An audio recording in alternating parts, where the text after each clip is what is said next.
एड़ी कह के नसीब न इज्जत थी मांगोर पिरिया जे कदर मनदा जाते जाते पुगा तेरा रहमत थी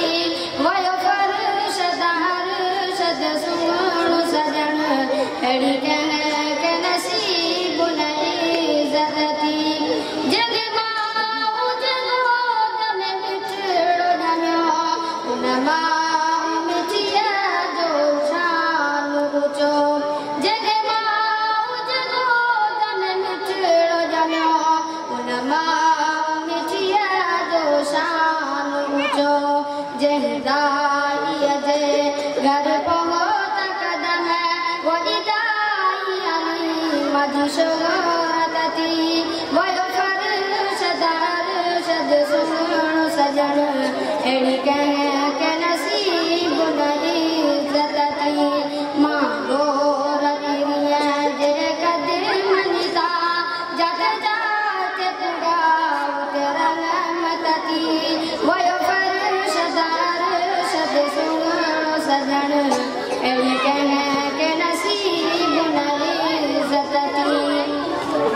जग शगर में सुनो जम्यो ऐ गुम्यो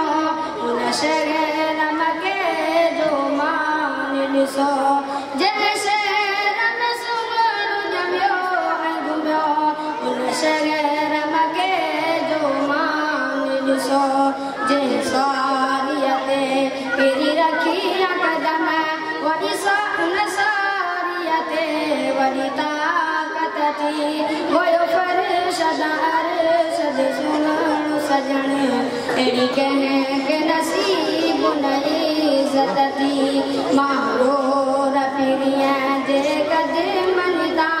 जाते जाते पुगा तेरा रहमत थी वयो फरशदार सद सुण सजन एड़ी कह के नसीब न इज्जत थी जे कदम पिरिया जमदीन पुगा या लमदीन जा रुतबा जे कदम पिरिया जमदीन पुगा या लमदीन जा रुतबा गुफरान जी बिछड़ी हालत थी इस्लाम जी आला नुसरत थी वयो फरशदार सद सुण सजन एड़ी कह के नसीब न इज्जत थी मांगोर पिरिया जे कदर मनदा जाते जाते पुगा तेरा रहमत थी वयो फरशदार सद सुण सजन एड़ी कह के नसीब न इज्जत थी मांगोर पिरिया जे कदर मनदा जाते जाते पुगा तेरा रहमत थी वयो फरशदार सद सुण सजन एड़ी कह के नसीब न इज्जत थी।